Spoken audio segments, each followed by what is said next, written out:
Otrais fails. 3. nodaļa. Baznīcēni nāca jau ārā. Kristabnieki un kāzinieki bija tuvu pie baznīcas durvīm nostājušies, un līksmiem ģīmjiem gaidīja līdz nācak debesis tētīt bija nodziedāts. Iznesa kādu noģībušu vecu māmiņu, laiks bija karsts tapis, saule dedzināja, sētas stabi likās trīcot, jo viss gaiss zibēdams trīsēja. Ancis nostājās baznīcas durvīm pretī, pret kapsētas kambaras sienu atspiedies. Viņš raudzījās, vai Zente drīz iznāks, visu vakarējo baznīcas turnī atminēdamies. Tiešām dienā savāda mīlestība, savādas jūtas, kur tik daudz ļaužu kustas, trokšņo, kad saule spīd un putni dzied. Savāda mīlestība dienu kā nakti. Vai tā ir tik viena un tā pati? Ancis pie sevis domāja. Viņš būtu par to tālāk domājis, bet lūk, tur Zente uz baznīcas durvīm parādījās. Viņa raudzījās uz augšu, uz sauli, kā maldīdamies tā nezināja, uz kuru pusi tai iet. Ancis tai gāja pretī. Labdien, Zente! Labdien! Viņa nogāja pie malas. Ancis apsēdās uz kāda sen sakrituša, apsūnojuša kapa, uz kura vairs pat krusta nebija. Zente pasniedza viņam zeltītu dziesmu grāmatu, atlocīja padusē paslēptu lakatiņu un apsēja to ap galvu. Zente, vai tu nenonāksi šodien pie mums? Manam tēvam būs viesi. Patiesību sakot, Ansi, man būtu patīkamāk ar tevi vien satikties. Viesībās es esmu kā dulna, jautrības nepavisam. Bez tam pie mums būs dziedāšana. Tomēr, ja mans tēvs ies, es iešu līdzi.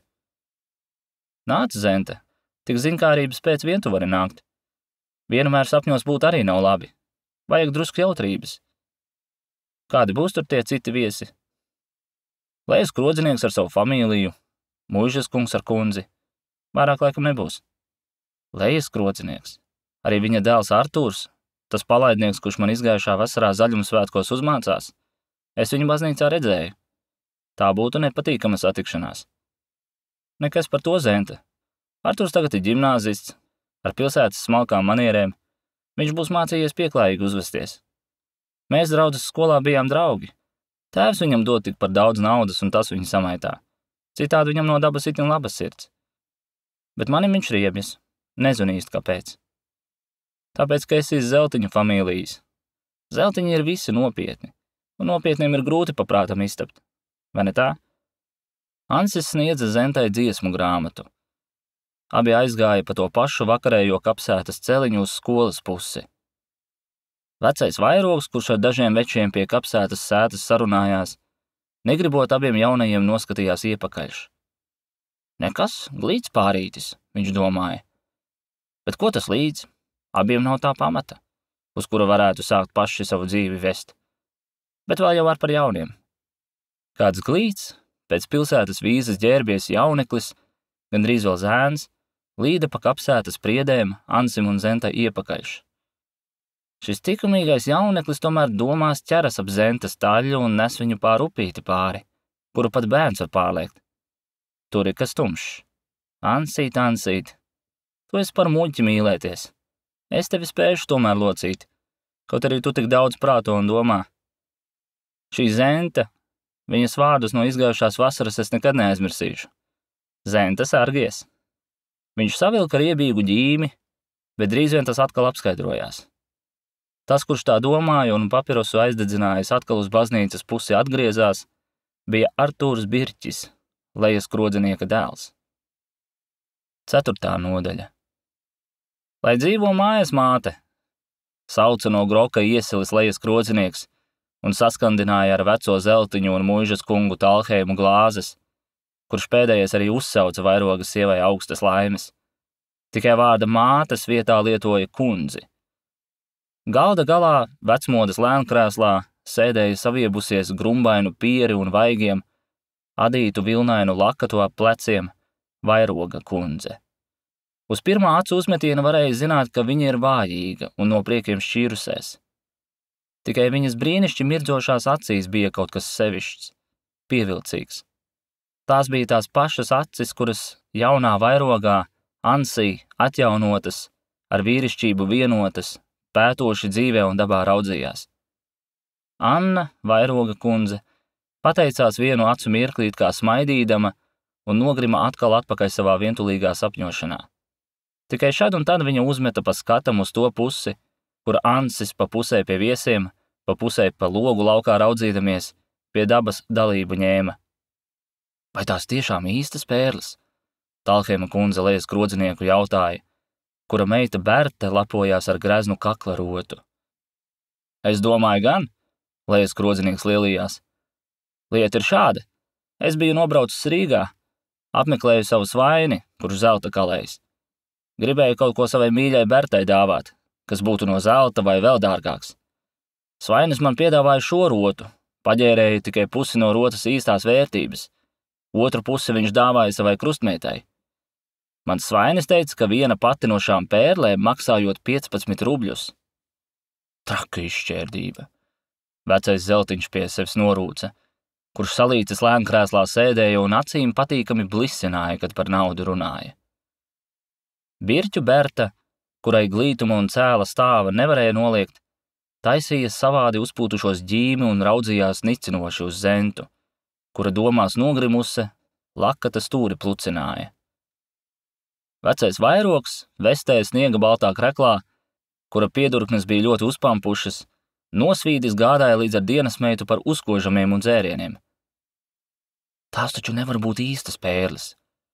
Talheima kundze vīram ausī čukstēja, kad Vairogs Birķiem otrā galda galā glāzēs vārījošu ūdeni ielēja.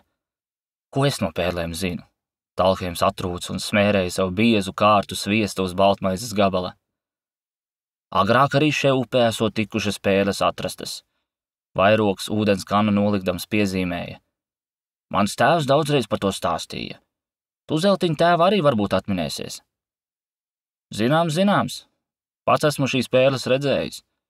Čigāni man viņas gribēja pārdot, bet es nepirku. Var tikt piekrāpts. Varbūt, ka nemaz nebija pērles. Ansis atgrieza galvu no loga nost un klausījās uzmanīgi. Gluži no tukša arī šī runa nav cēlusies. Mans tēvs nekad nemeloja. Viņš pazinis meža sārgu, kurš naktīs šepat mūsu līčos pērles zvejojis. Tās vedis ziemu uz pilsētu un par dārgu naudu pārdevis. Katru gadu viņas neesot visizdevušās. Šis meža sargs tapis bagāts. Ansa acis spulgoja, kad tas teiku par pērlēm dzirdēja. Vai tiešām tas varēja būt patiesība?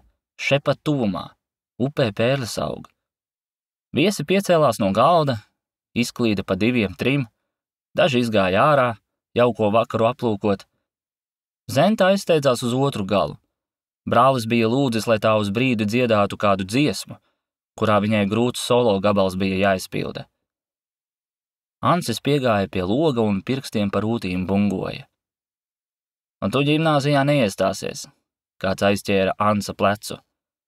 Viņš atskatījās, Artūrs Birķis stāvēja viņa priekšā. Nē, man trūkst līdzekļu. Tu zini, ka mana māte bija vāja. Viņa gan negrib, lai viņas dēļ ko izdotu. Bet ko lai dara? Ārsti nenāk par velti. Izgājušā vasarā viņa Jūrmalā būdama ir daudz naudas izdevusi, lai gan maz labuma. Bet māmiņas dēļ es atmetu domas iestāties ģimnāzijā. Esmu pie tēva par palīgu. Strādāju un esmu laimīgs. Laimīgs. Varbūt laimīgs, bet šis sniegs drīz izput, kad cilvēks nekā nav mācījies. Tev jāiet uz pilsētu, sitīsies cauri kā spēdams. Tu neesi vienīgais latvietis, kuram ar bezgalīgām grūtībām nolemts mērķis sasniegt. Uz Rīgu, brāli. Ģimnāzijā māca citādu laimi pazīt un cienīt. Artūra acis mirdzēja šķelmīgi. Viņš redzēja, ka viņa vārdi Ansī lielu iespaidu bija atstājuši. Vēlā vakarā, kad viesi bija aizbraukuši un vecais Vairogs ar kundzi bija pie miera aizgājuši, Ansis stāvēja uz trepēm un raudzījās uz Gaujas pusi. Pērles zvejot. Varbūt caur to būtu iespējams kādu augstāku skolu apmeklēt. Arī šo nakti viņš vēlu aizmiga. 5. nodaļa. Kādas briesmas gan Ceilonas pērļu zvejniekam nav jāizcieš. Ansis Gaujas malā kājas noaudams domāja un smīnēja. Šeit man nedraud nekāda nelaime, izņemot to, ka varbūt nemaz pēļu neatradīšu. Viņš tomēr būtu labprāt visas īsto pēļu zvejnieku briesmas sev vēlējies, ja tik zinātu, ka uzņēmumies nav ģeķīgs. Gaujā pērles zvejot, tas viņam izlikās pavisam smieklīgi. Bet jālūko, kas var zināt, varbūt, ka tiešām pērles atradīsies. Ansis bradāja veselu pēcpusdienu pa gaujas saklākām vietām. Uz krasta malas bija jau krietna čupa gliemežu vāku. Stunda pēc stundas bija aizgājusi, bet viņš nebija vēl nevienas pērles atradis. Saule norietēja. Viņam upē palika vēsi. Ansis izkāpa uz krasta, izbēra beidzamos gliemežus iz kulītes, kura tam ap kaklu karājās, pāršķēla apsunojušos vākus, bet velti tas bija zvejojis. Bēdīgi viņš apsēdās uz krasta malas un raudzījās uz tumšo silu, kurš savā mūžīgā tumšzaļā trūvē pasaules aizmiršanā nogrimis klusēja. Tāļāku pa kreisai rokai sila malā atradās kapsēta. Arī turp Ansis raudzījās. Pirmo reizi viņš sajuta stipru ilgošanos pēc garu valsts, kura vairs necenšas un nemaldās, bet savu mērķi sasniegusi, cilvēkam nepazīstamā baudīšanā dzīvo. Pievilties var tik tur, kur jācenšas. Mirsti, un tu esi to sasniedzis, ko veclaiku varoņi un gudrajie ar saviem darbiem vai gudrībām. Ansi, vai tu vairāk ko sasniegsi? Un ja tu gribi tik uz patīkamu dzīvi un miesīgiem baudījumiem raudzīties, tad ko vēl vairāk vēlies? Maizes tev netrūkst un mīlestība, kuru prātnieku un dzejnieka augstāko pasaulē teica. Mīlestība ir tava. Tu dzīvo viņā un viņa tevī. Ansis nogrima šādās domās, kad piepeši liels suns pieskrēja. Druska aizrējās un apostīja izkaisītos gliemežus. Labvakar! Kāda rupja, bet turklāt laipna balss Ansim aiz muguras sauca. Viņš pagrieza galvu. Meža kungs un muižas pārvaldnieks turklāt. Talhēma kungs stāvēja viņam līdzās. Ko jūs ar šiem gribiet darīt? Tie taču nav vēži, Talhēms smējās. Ko jūs ar šiem gribat darīt? Tie taču nav vēži, Talhēms smējās. Ansis nosarka kā biete un ātri piecēlies nesaprotami stostījās. Tie nav vēži, tie ir gliemeži. Viņš drīz nobālēja un drīz atkal nosarka. Muižas kungs sāka pilnā kaklā smieties. Tātad jūs pērles zvejojiet? Siltās zemēs tas ir ienesīgs veikals, bet šeit jauns kungs jūs par velti ar zveju nodarbojaties. Liekat šās bērnišķās domas pie malas. Zinu, kas jūs šo spieda darīt. Bet nenoskumstat. Varbūt es varēšu jums palīdzēt. Ansis, kurš pavisam bija nokaunējies, paskatījās ātri uz Talhēma kungu. Viņa acīs kvēloja prieks. Vai Talhēma kungs tiešām viņam gribēja palīdzēt ģimnāzijā iestāties? Bet vai jūs nebūsiet ģimnāzijai par vecu? Ja nemaldos, jums jau 19. gads? Meža kungs uzsāka. Viņi abi gāja uz pagasta nama pusi. Nē, 18. Ansis pārlaboja, apstājies bikšu galus atlocīdams. Nu labi, 18. Arī diezgan liels vecums. Bet varbūt, ka ietu. Redzi, Ansi, es esmu nodomājis tev palīdzēt. Zinu, cik tavam tēvam grūti iet. Viņš man vairāk reižu ir stāstījis, cik tu censīgs. Bet arī es pats to sen nomanīju. Man tiešām žēl, ka tu novārksti nezināšanā. Maldies pa sapņiem, kuri tevi var pie tumša bezdibeņa novest. Tu, uzrunāšu nākamībā tevi ar tu. Tu esi vēl nepraša.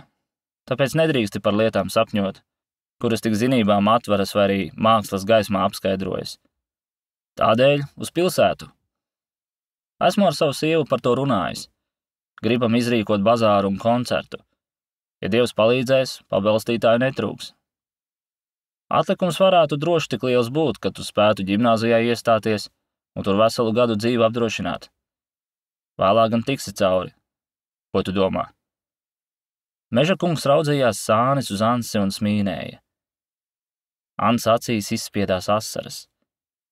Viņš nerunāja ne vārda. Bet Talhēms saprata viņa skatu, kurš teica vairāk nekā vārdi. Redzi, Meža kungs runāja, tas gluži dabiski, ka es pirmam labākam zēnam, ar kuru tik tuvu iepazinies, palīdzu. Pašam man bērnu nav, bet gribas taču laimīgam būt. Nav gan vairs pie ļaudīm ieraša sirsnīgi un asarām izrunāties, bet es tā mīlēju, draudzīgi. Viņš uzsita Ansim uz pleca. Abi brītiņu klusēja, debesis bija apmākusēs, smags gaiss, smagas sirdis, un tomēr tik viegli Ansis elpoja. Viņš raudzījās pār tīrumu uz baznīcu. Zente viņam ienāca prātā. Viņu tas šodien bija pavisam aizmirsis. Nu tik viņš atgādājās un sāpes no jauna viņa sirdi sažņaudza. Zentu atstāt. Uz pilsētu aiziet, ģimnāzijā iestāties, ar citu pasauli iepazīties. Tas ir Zentu atstāt. Ko gan viņa teiks? Vai viņa neapķersies ap kaklu, nelūks, paliec, tur tu iesi bojā, svešumā, kur tevim nebūs nevienas dvēseles, kas tevi mīlētu? Ansis vēl tālāk par šo domātu, bet viņš tā pār kādu akmeni klupa, ka nākošā acu mirklī četriski grāvja malā atmodās. Tas nāk, kad sapņo. Pilsētā, ja Dievs liks tevim tur aizkļūt, lūdzams uz ielas nesāc sapņot. Tevi sabrauks, bez žēlastības sabrauks. Un Meža kungs smējās, nevisai garši kā katrs, kurš par to smejas, ar ko tam līdzcietība. Bet Meža kungs, Ansis Talheima medības tašus atverdams lūdzās, esat tik labi un nerunājiet ne ar vienu par to, ko esiet redzējuši. Par tavu pēļu zvejošanu? Nē, man tur nav nekāda prieka. Zināju jau agrāk, no viņas svētdienas vakara, kur mēs pie taviem vecākiem iesojāmies, ka tu pērles zvejos. Es pazīstu cilvēkus. Visi, kuri dienu sapņo, lūko tur laimes, kur tās mītni teikas apraksta. Redzēju, kā tu no loga atgriezies, kā tavas acis sāka spulgot, kad mēs par to runājām, ka vecos laikos gaujā bijušas pērles. Zināju, ka tu uz gauju iesi un pērles zvejosi, bet es nevienam neesmu teicis, ej uz gauju paskaties, kā Ansis vairogs pērles zvejo. Tādi nieki man nav neprātā nākuši. Bet tagad laiks, ka tev jautram jātop. Ja tu gribi mācīties un pasaulē ko sasniegt, tad esi par visām lietām jautrs. Sapņi un sevī nogrimšana padara cilvēku ar laiku vienaldzīgu pret visu. Šo sapņu saldums pāriet rūgtumā. No tā, lai Dievs katru pasarga. Pazinu vienu tādu cilvēku. Tas bija mans studiju biedrs, Tarandas Meža akadēmijā. Viņš bija apdāvināts cilvēks, reti apdāvināts. Poēzijas pilns, dziļš kā jūra, bet viņš beidzās caur pašslepkavību. Viņš teica, ka nevarot dzīvot. Tāpēc Ansi nesapņo. Topi jautrs, saijies vairāk ar cilvēkiem. Bet par visām lietām šeit Talheims šķelmīgi, bet laipni čukstēja. Liec mīlestību pie malas. Beidz no sieviešiem. Viņu mutē ir salda, saka Zālamans. Kā viņš tur tālāk saka, to esmu aizmirsis. Bet lieta ir tā, ka Zālamans dod padomu no sieviešiem sargāties. Meklē draugus. Ja viņus neatrodi dzīvē gluži tik ideāls kā dzejā, tad tomēr pasaulē ir draugi, kuru sirdis ir pērles. Zvejo šīs pērles. Krāj viņas vienu pie otras un tu reiz sapratīsi, cik liels un brīnišķīgs ir cilvēks, cik neizsmeļams esi tu pats, cik dziļi un neizsmeļami ir tavi līdzcilvēki. Bet nemīlē nekad kaislīgi, nemīlē sieviešus, jo tur tev trūkst varonības un vīrišķības. Sievieti drīkst tik īsts un pilnīgs vīrietis mīlēt. Citādi šī mīlestība top visādā vīzē traģiska. Ansis neticēja savām ausīm. Vai tas bija tas pats mežakungs Talheims, kuru viņš līdz šim tikai par zaķiem, vilkiem, medībām un zemkopību bija dzirdējis runājam? Bet tas viņš bija. Un nu viņi abi atradās vakara krēslā pagasta nama pagalmā. Atvainojiet, mežakungs, man jāvelk citas, sausas drēbes. Ejiet vien lūdzu istabā. Mans tēvs būs laikam tiesas istabā. Redziet, tur jau logā uguns spīd. Labi, uz redzēšanos. Mežakungs iegāja pagasta namā. Ansis aizsteidzās pusteciņus uz klēti, lai apvilktu sausas drēbes. Zeltiņiem šovakar bija viesis, Artūrs. Jaunais zeltiņš viņu bija lūdzis, ar to kopā krievu rakstniekus lasīt un izskaidrot. Tā kā jaunākā laikā visās Latviju tautas skolās bija krievu valoda stipri jāmāca, un jaunais zeltiņš kā skolotājs šinī arodā diezgan vājš jutās, tad Artūrs viņam likās it kā no debesis sūtīts. Pēdējais bija lielījies, ka tas krievu lielākos rakstniekus pa pusē vai no galvas protot. Cita lūguma Artūrs slinkuma pēc būtu atraidījis, bet Zenta bija jaunā zeltiņa māsa. Šodien viņi abi, kamēr Ansis pērles zvejoja, bija Puškinu lasījuši. Tagad tie atpūtās.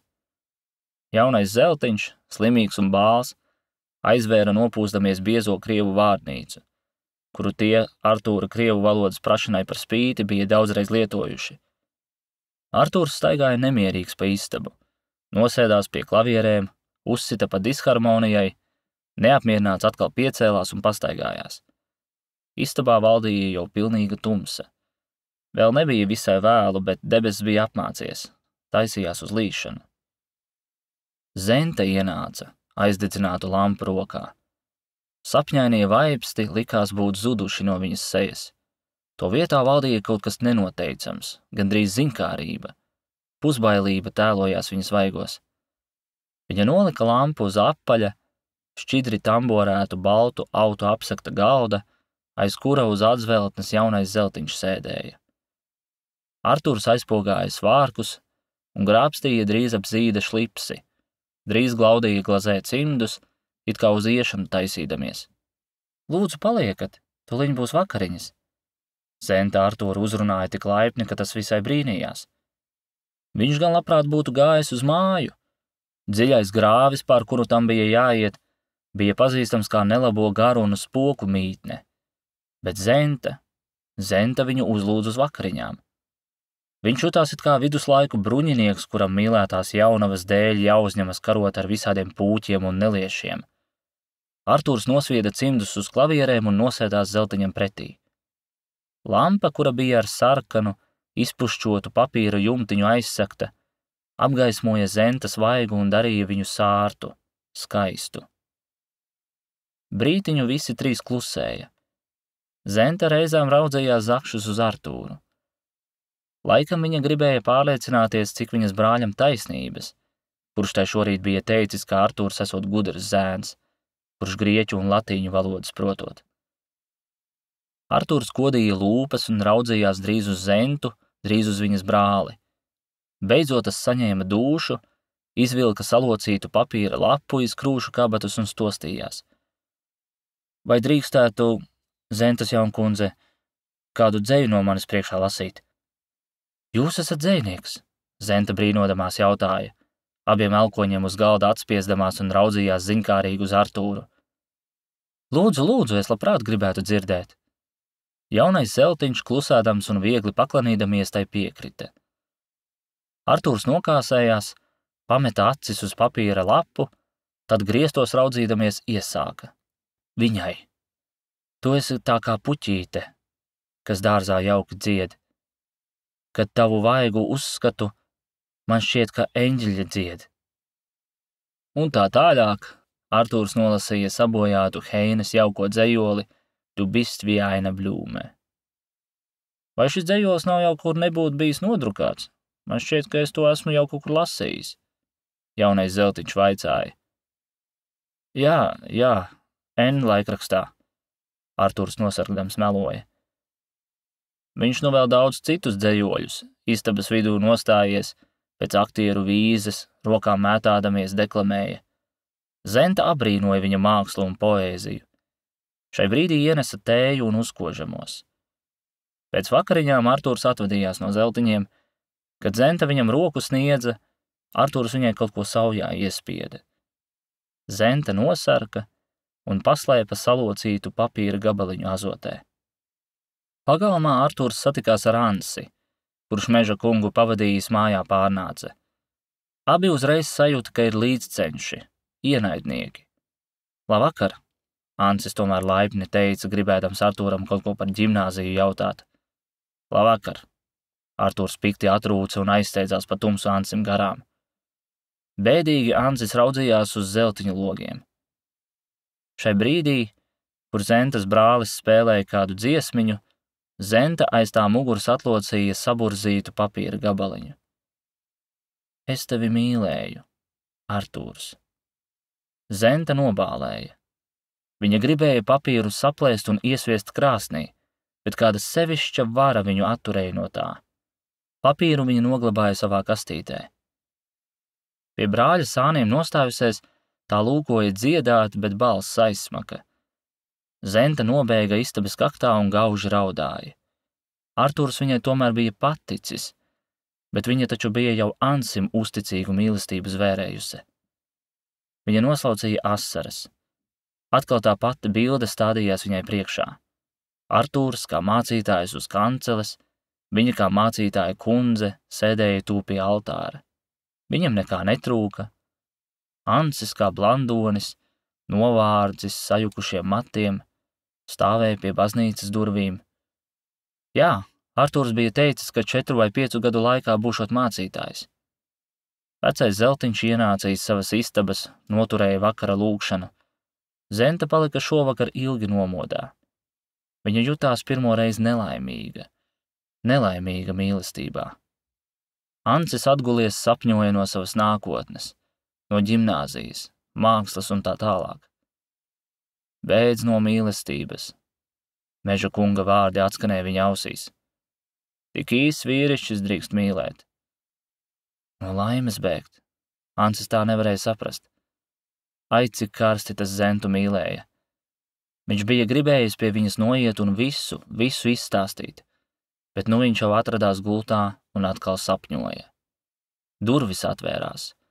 Vecais vairogs ienāca un apsēdās pa vecam uz dēla gultas malas. Abi ilgu laiku klusēja. Neviens ne otrs nezināja, kā īsti iesākt. Bet katram bija kas sevišķs uz sirds, par ko labprāt gribētu izrunāties. Vecais vairogs atspiedis elkoņus uz ceļiem, turēja galvu rokās un raudzījās stīvi uz grīdu. Meža kungs runāja, vairogs uzsāka. Ka tu gribot uz pilsētu, ģimnāzijā iestāties. Viņa balss skanēja gandrīz žēli. Vai tas tiešām tavs nodoms?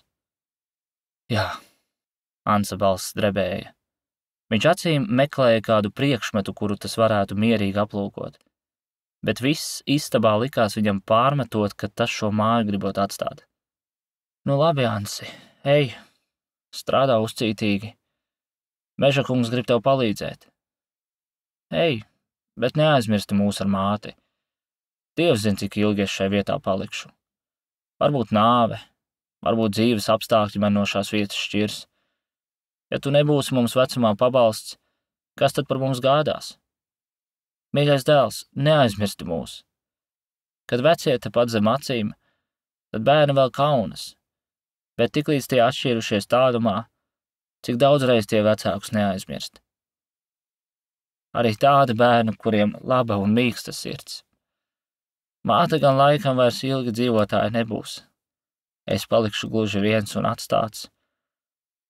Tad iedomā mani dēls un raksti, ja pašam nebūtu iespējams nākt un manim palīdzēt. Vecam vairogam lija asaras pār vaigiem. Ancis šņukstēja, satvēris tēva roku. Abi tā brīdi klusēja. Varbūt arī viss būs labi un jauki. Varbūt tik zelta laikus piedzīvošu. Ej, Ansi, mācies, strādā uzcītīgi. Tev pieder pasaule. Biju pats reiz jauns un pēc baudījumiem dzīdamies nevarēju veciem līdzi just un viņus saprast. Tagad es saprotu vecumu. Saprotu, cik iznīcīgi ir prieki. Tomēr vēl joprojām esmu priecīgs un nebaltās dienās nezaudēju dūšas. Ansi, tev trūkst humora, kurš tevi spētu bēdu brīžos no izsamišanas glābt. Lūk, tāpēc vien es skumīgs. Gan es pats iztikšu, kā varēdams. Ar labu nakti. Vecais vairogs iegāja savā istabā. Ancis slaucīja asaras no vaigiem. Sirds viņam stipri aizkustināta pukstēja. Tagad viņš vēl aizmigt nevarēja. Viņš apģērbās, izpūta lampu un izgāja ārā. Iz tumšiem mākoņu blāķiem nokrita pa lāsai. Ancis apsēdās uz sliekšņa. Zibeņi apgaismoja pagalmu, bez pērkoņa viņi laistījās un vijās cits caur citu, kā tas vasarā notiek. Te zeltiņu galā uz pagalma nočirkstēja smiltis. Apklusa, atkal čirkstēja, beidzot logu slēģi noklaudzēja. Ancis pašķirstīja apiņu stīgas, kuras ap pagasta nama durvīm bagātīga lapotas vijās, un tā bija Zenta, kura logus slēģus aiztaisīja, tā kā tik labi vecais kā jaunais zeltiņš no zibeņiem ļoti baidījās. Zenta, Zenta, Ancis pusaizsmacis sauca. Pagaidi, man ar tevi jārunā. Zenta gribēja pat laban aizsteigties, kad izdzirda Ansa balsi. Ansis nolēca no akmeņu kāptuvēm un tuvojās Zentai. Viņi sasveicinājās un mēmi viens uz otra raudzījās. Zibens atkal nošķīda. Ansis redzēja, cik Zenta bija apjukuse. Ko tu teiksi? Viņa klusi jautāja. Runā drīz. Drīz lietus gāzīs kā ar spaiņiem. Man tas vienalga. Es šovakar nespēju dabai līdzjust, kā viņu sestdien. Kad līst, daudz es spēju raudāt, bet manas asaras pazustu, gluži pazustu ūdens straumēs. Ak, Zenta, manim daudz kas uz sirds, es baidos tev to visu teikt. Tu nevarētu tā panest. Teic vienu, Zenta droši teica, es nebīstos. Ak, Zenta, tā mana paša griba. Manim drīz būs jāatstāj šī vieta. Es iestāšos ģimnāzijā. Un tu to baidies manim teikt. Kāpēc tad, lai es noskumstu, ja tu ģimnāzijā iestātos? Tas taču ir jauki. Izglītoties. Pie vietas tikt un netraucēti, laimīgi dzīvot. Laimīgi? Ansis pārsteigts atkārtoja. Vai tad mēs līdz šim esam nelaimīgi jutušies? Jeb vai tev šī mūsu mīlestība ir tapusi par smieklīgu, par niekiem? Tu, Ansis, esi par daudz sapņotājs. Es nezinu, kā lai es tev to saku, ko es domāju. Ko tu domā, ar ko lai visa šī mūsu sapņainā mīlestība beigtos? Es negribu būt varone, negribu jau mirt. Un tomēr es jūtu, ka tā ir nāve, kura mums šo sapņaino mīlestību sūtīja, lai mūs aizmānītu izprātīgu cilvēku vidus, vientulībā, pie sevis. Kad tu manā priekšā stāvi, tad man liekas, it kā tu mani gribētu aizmānīt, aizvilt uz tumšu, atstātu zemes stūri, kur gari mājo. Tas pats smagums un neizprotama noslēpumaina ilgošanās, kuru pilna mēnesnīca mani allaž modinājusi. Tas pats spiež arī manu krūti, kad tu manim acīs raugies. Jā, ir divas mīlestības. Viena dienās, otra naktīs. Pirmā priecīga, nevainīga tērzādama, otrā skumja, ilgošanās pilna, klusa un daimoniska. Pirmo apspīd saule, otro mēnesis. Redzi, Ansi, tev trūkst mīlestības dienas gaismā. Tu mīlē tik sapnī un nevis patiesībā. Tāpēc neņem ļaunā, piedod, ka manim tik cieta sirds, es gribu nākotnē no tevis bēgt. Tagad, kur tevī redzu dzīšanos pēc kaut kā augstāka pamodušos, es jūtu patiesību. Tu mani vēlāk atstāsi tāpat, kā šos jaukos gaujas līčus. Tev nekad nav un nebūs diezgan. Nekad tu nevarēsi īsti mīlēt. Tu sapņo.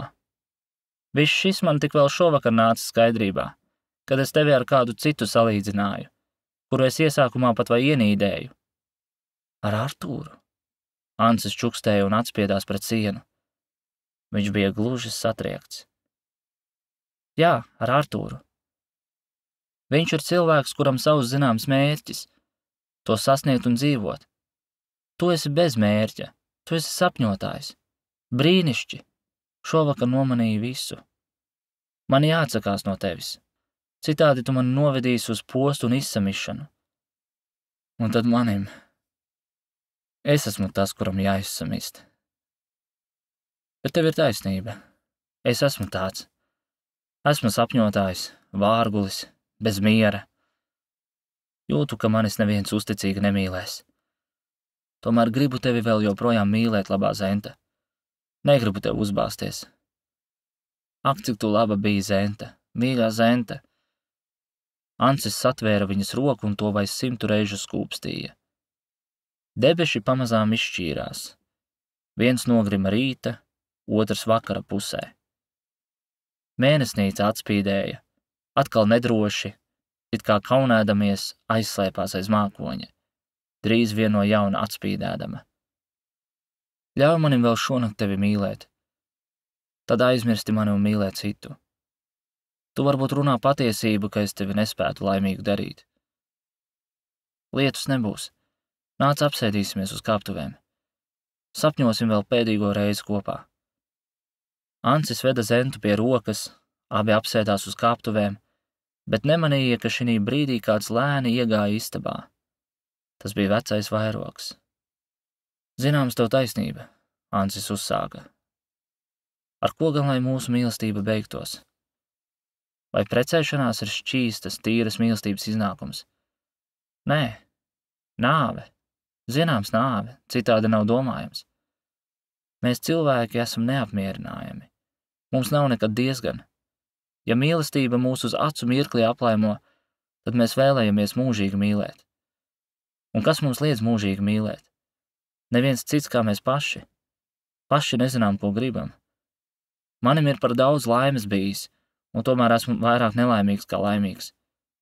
Nav diezgan. Un šo nepateicību es turu par vislielāko noziegumu. Zenta pietrūkās. Ansis satvēra viņas roku, Zenta izrāvās, nolēca no kāptuvēm un dzirdami elpoja. Ko tu īsti no manis gribi? Zenta dvesa. Vienreiz var šo visu dzirdēt, bet kad šāda prātošana un dzīvības apnikšana vairāk reižu atkārtojas, tad tas par daudz. Vai tu ar varu gribi mani vāju darīt? Esmu jau tik daudz cietusi. Līdzcietība ar tevi ir mani jau tā vāju padarījusi. Es tomēr gribu dzīvot.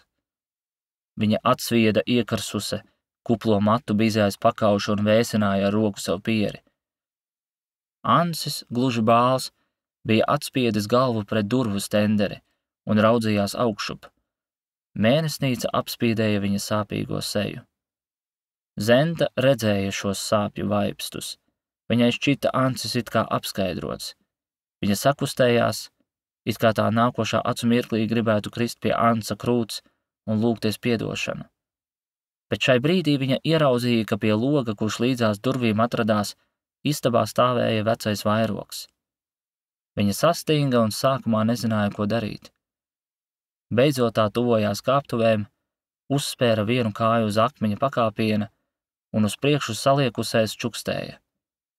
Starp mums viss ir beigts. Tavs tēvs klausās pa logu.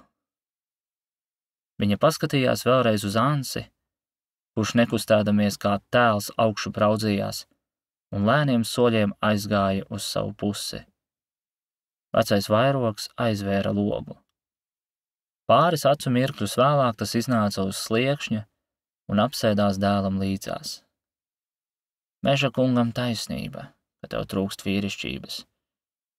Jau sen zināju, ka tu Zentu mīlē. Es negribu tavos sirds noslēpumos iejaukties. Tu esi cilvēks par sevi. Man nav ne mazākās tiesības tev šo vai to pavēlēt.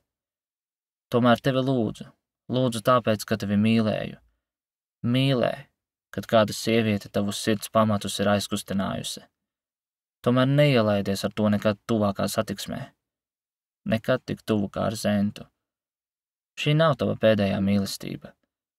Ja Dievs tevim liks dzīvot, tad tu vēl mīlēsi, varbūt vēl karstāk. Nav taisnība, ka pirmā mīlestība ir īstā. Pirmā mīlestība ir nieki. Kad tu pasaulē būsi ko piedzīvojis un izbaudījis, tad, ja būsi vīrs tapis, pratīsi sev īsto dzīves biedreni izvēlēties. Ja paliksi bērns, tad mīlēsi tāpat nelaimīgi kā tagad. Tāpēc, kamēr neesi vīrs, nenogremdējies mīlestībā. Citādi viņa tev taps par pazušanu. Tagad iesim pie miera. Izturies mierīgi, it kā nekas nebūtu noticis. Mamma atkal vaid, viņa ir gluži vāja. Ansis piecēlās, ne vārda nerunādams viņš sekoja tēvam. It kā bez jūtām viņš raudzījās uz sienu, kad tas jau bija apgulies. Mēnesis apspīdēja uz sienas karājušos portreju. Indriķis Heine. Sāpīgais, tomēr smiedamies sāpīgais mīlestības dzejnieks. Tā bija viņa bilde. Un Ansim bija tā ap sirdi, ka šī brīdī viņam būtu jāsāk smieties, lai taptu vīrišķis.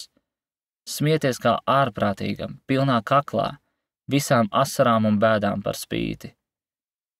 Bet vājās mātes vaidi atskanēja iz sāņu istabas. Ansis aizvēra acis, salika rokas un skaitīja lūgšanu. Viņš nespēja tapt vīrišķis. Viņam bija jāpaliek kā bērnam.